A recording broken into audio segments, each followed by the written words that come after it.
Assalamualaikum warahmatullahi wabarakatuh. Perkenalkan, nama saya Rati Nurul-Landari. Saya dari kelas 1B Teknik Pengendalian Pencemaran Lingkungan. Di sini saya akan menjelaskan tentang 4 materi. Materi pertama yaitu bioindikator kualitas air bagian 1, yang digunakan untuk mendeteksi adanya polutan di laboratorium baik besaran konsentrasi maupun tingkat toksitasnya. Bioindikator air dilakukan dengan melihat keberadaan kelompok organisme indikator, yaitu 1. Plankton, yaitu organisme yang umumnya sangat kecil hidup melayang-layang di dalam air. Gerakan organisme ini sangat dipengaruhi oleh arus air. Plankton dibedakan menjadi fitoplankton dan zooplankton. Kedua, Newton. Newton yaitu organisme yang dapat bergerak bebas atau tidak dipengaruhi oleh air. Yang ketiga, Neuston. Neuston yaitu organisme yang bersandar atau berenang di dalam air atau permukaan air atau kelompok makroinvertebrata lainnya.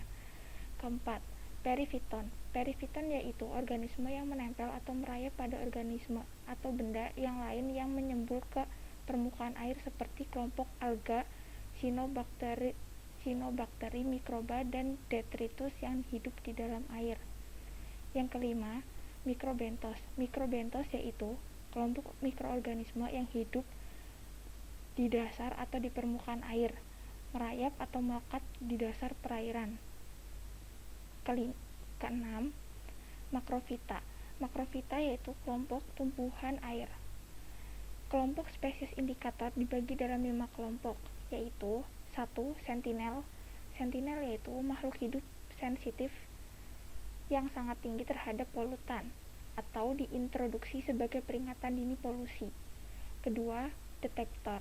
Detektor yaitu makhluk hidup penghuni asli habitat mengindikasikan perubahan terukur atau tingkah laku, mortalitas, morfologi di lingkungan yang berubah. Ketiga, eksploitor. Eksploitor yaitu makhluk hidup yang menunjukkan gangguan lingkungan bahkan jumlahnya berlimpah. Yang keempat, akumulator. Akumulator yaitu makhluk hidup yang mengambil dan mengakumulasi bahan kimia dalam jumlah yang dapat diukur. Kelima, organisme bioes, yaitu makhluk hidup terpilih. Plankton. Fitoplankton juga dikenal sebagai mikroalga, mirip dengan tanaman terestrial karena mengandung klorofil dan membutuhkan cahaya matahari untuk hidup dan berkembang. Fitoplankton merupakan sumber terpenting perpindahan polutan dari air ke tingkat tropik atas dan bahkan ke manusia. Jenis-jenis fitoplankton dan indikasinya yaitu sebagai berikut. 1. Ring algae, diindikasinya sebagai berikut: memfasilitasi pertumbuhan ikan. Kedua, moss liverworts, atau indikasinya sebagai berikut: polusi oleh akumulasi logam. Ketiga, saurophytes, indikasinya sebagai berikut: kualitas air. 4. Selanastrum, indikasinya yaitu kadmium. Yang kelima, Wolffia globes, indikasinya yaitu kontaminasi kadmium. 6. Euglena gracilis, indikasinya yaitu pencemaran organik di danau. Yang ketujuh, Chlorella vulgaris, indikasinya yaitu membantu menghilangkan kontaminasi logam berat dari dan tanah. Yang ke-8, Chloroclase like C. vulgaris and A. falcatus, indikasinya yaitu indikator industri kertas dan limbah. Yang kedua ada zooplankton. Zooplankton adalah hewan mikroskopis yang hidup di permukaan air. Mereka adalah perenang yang buruk, mengendalikan arus sebagai mekanisme transportasinya. Zooplankton merupakan sumber makanan penting untuk ikan. Mereka memainkan peranan penting sebagai bioindikator dan membantu mengevaluasi tingkat pencemaran air. Jenis-jenis zooplankton dan indikasinya yaitu sebagai berikut. 1. Rotifers, indikasinya yaitu status trofik atau keadaan suatu perairan. Yang kedua, Keratella tropica and Hexartramira, indikasinya yaitu kekeruhan tinggi karena sedimen tersuspensi. Yang ketiga, Brasinus classiflorus, indikasinya yaitu kondisi eutrofik dan pencemaran organik danau. Yang keempat, Cladoceran group, Indikasinya yaitu konsentrasi kontaminannya rendah. Yang kelima, Thermocyclops argyrodactylus, indikasinya yaitu kondisi eutrofik. Yang keenam, ada B. angularis rotatoria, indikasinya yaitu eutrofik. Kemudian ada Rhizotheria tetratis, indikasinya yaitu polusi yang disebabkan oleh akumulasi fosfor dan ion logam berat.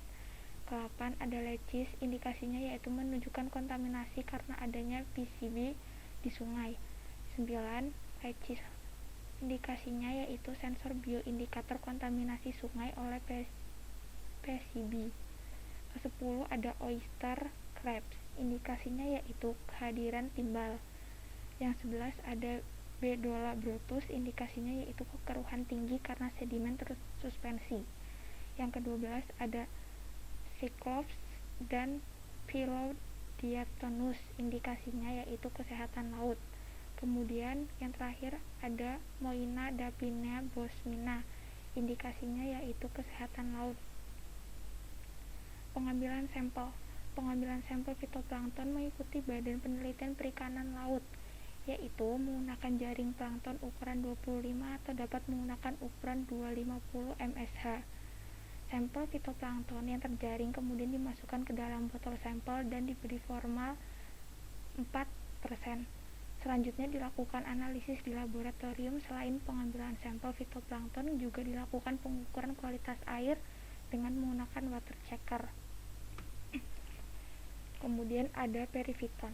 Perifiton adalah lapisan berlendir yang melekat pada batuan dan substrat stabil lainnya yang terdiri dari aliran dasar.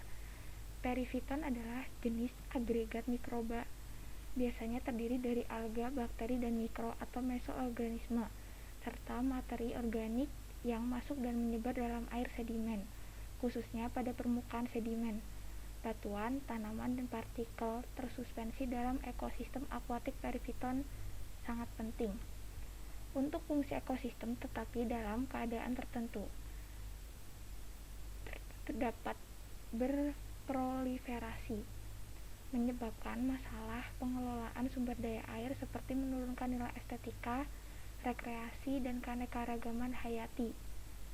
Proliferasi juga bisa mencemari air menjadi racun bagi hewan dan menghambat kintakes.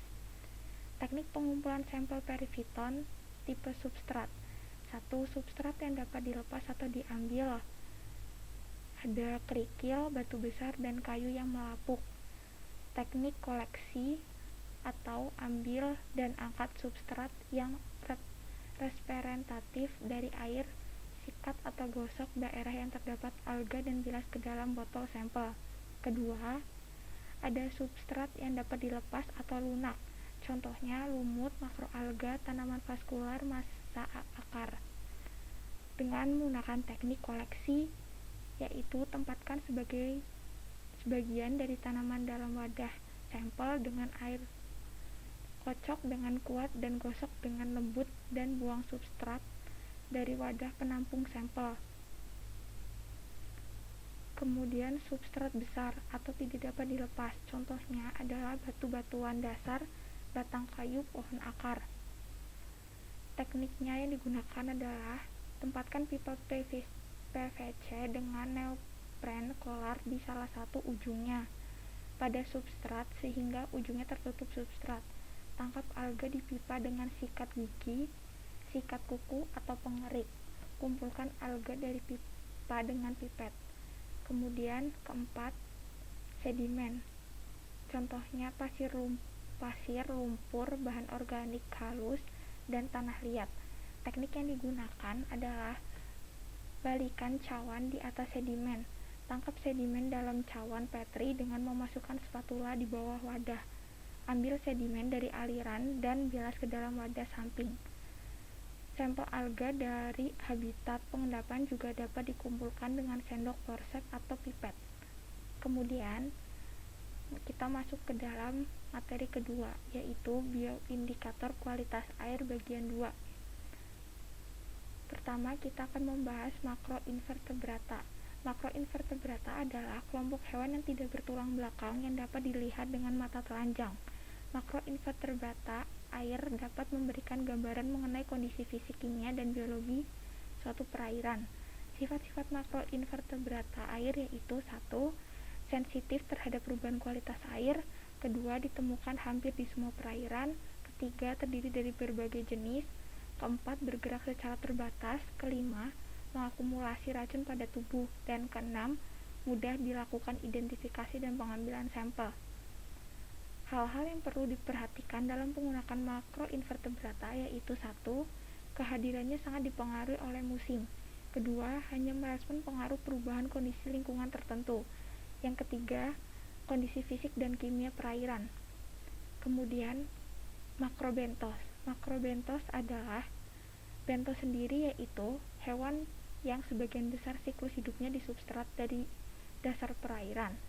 Bentos digolongkan berdasarkan tingkat toleransi pada pencemarannya, yaitu: 1. Jenis tanah tercemar. Contohnya cacing tubifax, masculinum sp, dan lain-lain. Kemudian jenis lebih bersih, contohnya siput senang arus, serangga perairan, dan krustasea. Ketiga, ada jenis hanya senang bersih, contohnya siput Vivinatidae dan Amnicroidae serta beberapa serangga. Kemudian ada makrofita atau tumbuhan air. Makrofita atau tumbuhan air membentuk komunitas penting dalam ekosistem perairan karena dalam banyak kasus mereka adalah produsen utama. Mereka menghasilkan biomasa yang tinggi dan berkontribusi dalam keanekaragaman hayati. 1. Metode penelitian berdasarkan WFD. Metode ini banyak digunakan untuk menilai status trofik badan air di Eropa. 2. Huisman of Fresco Models adalah salah satu set hierarkis dari 5 model dan peningkatan kompleksitas yang ditujukan untuk menyesuaikan kurva respon spesies satu bentuk pada gradien lingkungan. Kemudian ada ikan. Ikan adalah salah satu spesies hewan yang sering digunakan sebagai bioindikator lingkungan untuk memantau tingkat pencemaran atau kualitas air lingkungan karena kepekaannya terhadap pencemaran. Keuntungan menggunakan ikan sebagai indikator kesehatan lingkungan yaitu: 1. Ikan adalah indikator yang baik untuk efek jangka panjang dan kondisi habitat yang luas karena mereka relatif berumur panjang dan bergerak. 2. Ikan pada umumnya mencakup berbagai spesies yang mewakili berbagai tingkat tropik, contohnya omnivora, herbivora, insektivora, planktivora, dan piscivora. Yang ketiga, ikan berada di bagian atas rantai makanan akuatik dan dikonsumsi oleh manusia, menjadikan subjek penting dalam menilai kontaminasi. Keempat, ikan relatif mudah dikumpulkan dan diidentifikasi pada tingkat spesies. Kelima, penggunaan kehidupan akuatik atau standar kualitas air biasanya didirikan dengan salah dengan istilah perikanan, misalnya air dingin, air hangat, olahraga, dan hijauan. 6. Ikan terhitung hampir separuh spesies vertebrata yang terancam punah dan spesies di Amerika. Beberapa contoh metode yang digunakannya adalah: 1. Indeks hepatosomatik adalah dikenal luas sebagai bioindikator paparan kontaminasi. Yang kedua, indeks gonadosomatik adalah bioindikator yang memasuk informasi struktural. Ketiga, faktor kondisi. Faktor kondisi adalah indikator kuantitatif dari kesejahteraan individu yang mencerminkan kondisi ketersediaan makanan. Kemudian ada penerapan FIS dalam IBI. IBI digunakan untuk mengevaluasi kondisi lingkungan berdasarkan penilaian populasi dan komunitas ikan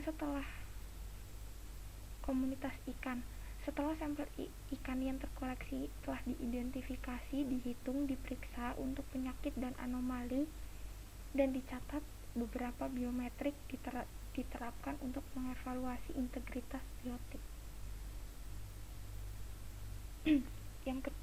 Kemudian materi ketiga ada bioindikator kualitas tanah.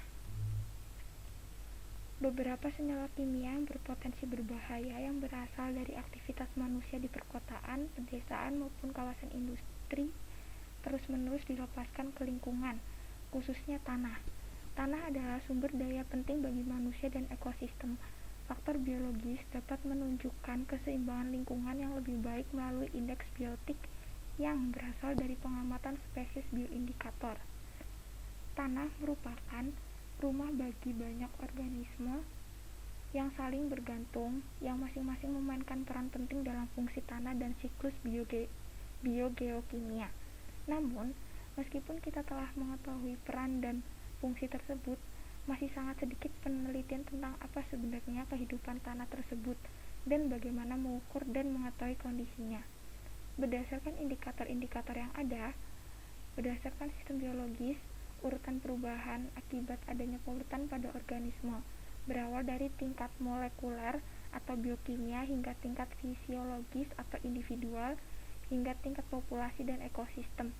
Teknik yang menunjukkan respon pada tingkat yang lebih rendah dari organisasi biologis dianggap lebih preventif. Invertebrata menurut Fontanetti et al. Beberapa kelompok taksonomi invertebrata tanah dan tanaman tingkat tinggi telah diusulkan sebagai organisme bioindikator yang dapat diuraikan sebagai berikut. A. Isopoda, Collembola, dan Diplopoda. Arthropoda tanah dari kelompok hewan saprofag yaitu Isopoda, Collembola, dan Diplopoda adalah di antara organisme yang dianggap paling tepat untuk mengevaluasi efek akumulasi zat beracun yang ada di tanah karena kontak langsung dengan kontaminan yang ada di dalamnya. Beberapa faktor menjadikan cacing tanah sebagai bioindikator yang sangat baik untuk toksitas zat-zat kimia dalam tanah seperti pengetahuan yang telah terakumulasi di habitatnya dan posisi trofik penting dari invertebrata ini yang terletak di tingkat rendah dari jaring makanan darat yang berfungsi sebagai makanan bagi beberapa hewan dan rute pemindahan dan biomagnifikasi kontaminasi di sepanjang jaring makanan ini karena sangat penting di tanah. Penyebarannya yang luas dan semua alasan yang disebutkan sebelumnya, cacing tanah terutama spesies Eisenia foetida dan E. andrei. B. Nematoda. Nematoda banyak dimanfaatkan sebagai bioindikator. Nematoda bebas maupun tanah menjadi indikator karena memberikan gambaran taksonomi dan pakan yang melimpah. Nematoda memiliki peran penting dalam food webs. Nematoda memiliki sifat yaitu 1. Respon terhadap pencemar, memberikan gambaran perbaikan ekosistem karena mempunyai lapisan kulit permeabel. 2. Sifat tahan semisal critobiosis akan inaktif bila lingkungan tidak mendukung sementara. Dorylamide bersifat rentan sehingga mudah terpengaruh perubahan ekosistem. Nematoda mempunyai protein kejut panas dan dapat dihemat. Protein tersebut akan meningkat bila ada tekanan panas, logam, atau racun. 3. Ada nematoda yang bersifat berbahaya bagi tumbuhan, memutus sirkulasi air dan hara, sehingga merusak tanaman dan mengganggu produktivitasnya. 4. Nematoda mudah dipelajari secara terpisah berdasarkan bentuk morfologi dan jenis makanan. Berdasarkan jenis makanan atau mangsa nematoda terdiri atas 6 kelompok yaitu 1. Pemangsa alga atau lumut, 2. Pemangsa jamur, 3. Pemangsa bakteri, 4. Predator, 5. Parasit pada serangga, 6. Parasit pada tumbuhan. Kemudian ada ular buta Rhamphothiopsis braminus. Ular buta ini hidup pada tipe habitat dengan nilai kadar air tanah, kadar organik tanah, dan porositas tanah yang tinggi. Kehadiran kelompok hewan ini berhubungan dengan kualitas tanah. Populasi Rhamphothiopsis braminus yang kecil menjadi indikator bahwa nilai kadar air tanah, kadar organik tanah, dan porositas tanah rendah sehingga dapat dikatakan tingkat kesuburan tanah tersebut adalah rendah. Kemudian ada tumbuhan. Terlepas dari perbedaan struktur dan metaboliknya dapat memberikan informasi penting tentang potensi zat sitotoksik, genotoksik, dan mutagenik. Bahkan ketika terpapar dalam jangka pendek dan menawarkan beberapa keuntungan seperti budidaya berbiaya rendah dan perawatan yang relatif mudah dibanding dengan mamalia. Keuntungan dari penggunaan tumbuhan yaitu: 1. Tumbuhan tinggi adalah eukariota, struktur dan organisasi selulernya mirip dengan manusia. Kedua, teknik yang digunakan untuk penelitian relatif sederhana dan dapat dilakukan dengan gesit. Ketiga, biaya budidaya rendah dan perawatan mudah. 4. Pengujian dapat dilakukan dalam berbagai kondisi lingkungan. 5. Tumbuhan tingkat regenerasi tinggi. 6. Dapat digunakan untuk menilai potensi genotoksik, zat sederhana atau bahkan campuran kompleks. 7. Dapat digunakan untuk pemantauan in situ. 8. Dapat digunakan untuk pemantauan selama beberapa tahun. 9. Menunjukkan korelasi dengan uji sitogenetik pada mamalia. Ke-10. Digunakan untuk uji mikroba dan untuk studi genotoksitas. Kemudian materi terakhir yaitu bioindikator kualitas air. Polusi udara mengacu pada jumlah zat berbahaya yang terkonsentrasi di atmosfer dan mengisi udara dalam waktu dan konsentrasi melebihi yang diizinkan. Polutan di udara dihasilkan oleh aktivitas manusia dan proses alam. Namun, pencemaran terutama mengacu pada polutan yang dihasilkan oleh aktivitas manusia termasuk produksi industri dan pertanian, kehidupan sehari-hari, dan sarana transportasi. Lisan adalah gabungan bakteri dan alga simbiotik yang sebagian besar dapat bertahan pada kondisi lingkungan yang keras. Bentuk lisan seperti kerak, sehingga dapat disebut lumut kerak. Tumbuh lebat pada pohon, batu, dan tanah kosong. Keuntungan penggunaan lisan sebagai bioindikator yaitu: A. Banyak spesies lisan memiliki rentang geografis yang luas, memungkinkan studi gradien polusi jarak jauh. B. Morfologi lisan tidak bervariasi dengan musim dan akumulasi polutan dapat terjadi sepanjang tahun. C. Lisan biasanya berumur panjang. D. Pertukaran air dan gas di seluruh talus lisan membuat mereka sensitif terhadap polusi. E.